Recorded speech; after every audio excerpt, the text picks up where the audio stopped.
Hey guys, it's me. It's Queen Osset Haru, and thank you for joining me for another wonderful edition of Ask an Aquarius. If you haven't already, please hit the red subscribe button and smack the bell. Alright guys, if you like this video, please give it a thumbs up and pass it on to somebody else who may like it as well.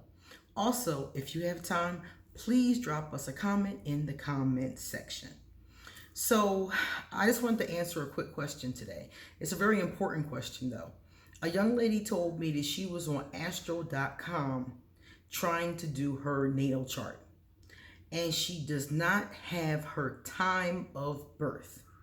So she was asking me, how come she can't do her natal chart without her time of birth? And the thing about it is that you need your time of birth, your place of birth, and of course the date of birth. The reason why all three of these things are important is that the heavenly bodies are constantly moving. Your natal chart is basically a blueprint of where all the heavenly bodies were at the time that you were born. Where was Venus? Where was the moon? Where was Jupiter? Where was everything positioned in the sky? Because some of you may remember from science class that the sun is in the center and everything else is constantly moving and revolving around the sun. Even though it feels like we're holding still, we're constantly in a state of movement, constantly. But because of gravity and probably some other spiritual scientific things that I may have forgotten, it feels like we're holding still. But we're not. None of the heavenly bodies are except the sun. And I'm not even sure if the sun is vibrating. It's got to be vibrating in some kind of way. But the bottom line is that it's a blueprint. It's a blueprint of where everything is at that very moment. At that moment. A moment to the left or to the right can be a whole different chart. Let me give you an example. This morning when I woke up, I was talking to somebody in South Korea. In South Korea, it was like 9 o'clock at night. Where I was, it was like 7 o'clock in the morning. So the sun and the moon are in two different places. There, the moon is out. Here, the sun was coming out. And all the other planets, Venus, Mercury, Saturn, all of them are in a different place from those two different points. So if you were to take a snapshot of the solar system from South Korea and a snapshot from where I was, they would be different. And the dates are different. Even though it was at the exact same moment. It was different times, it was different dates. They were in the evening, they were ahead, and I'm at the beginning. I always tease them and I tell them I'm calling from the past. When I call, make the phone, I'm like, hey, I'm calling from the past. So we're in two different time zones. We're in two different spaces. Everything is totally different, even though it's the same moment. And that's why you need all of those things to know your exact natal chart. Without that information, the most you can find out is, you'll know your sun sign. I guess that's the one thing you would know definitely. Because like I said, these things move.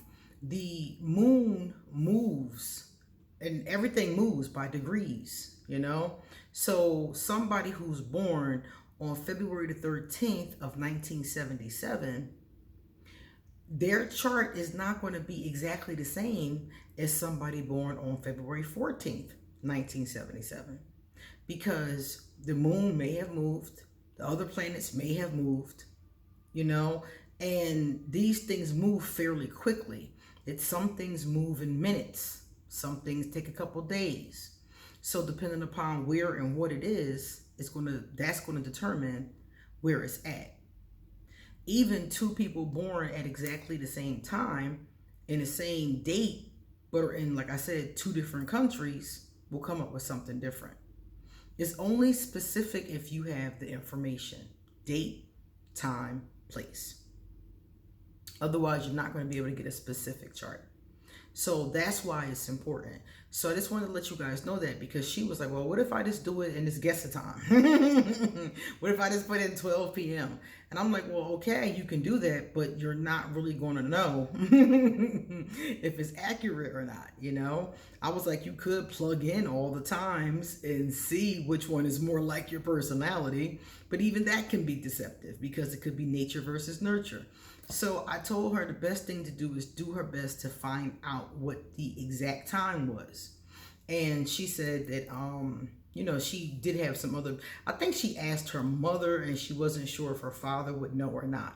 So I was like, ask around. Try to get that information specifically, because that's the only way you're going to know if your chart is correct. If you plug in anything, or if it's a couple minutes off or a couple hours off, as much as 5 minutes can make a difference. I know twins. I think I told you guys about this case before. I know them online. I don't know them personally.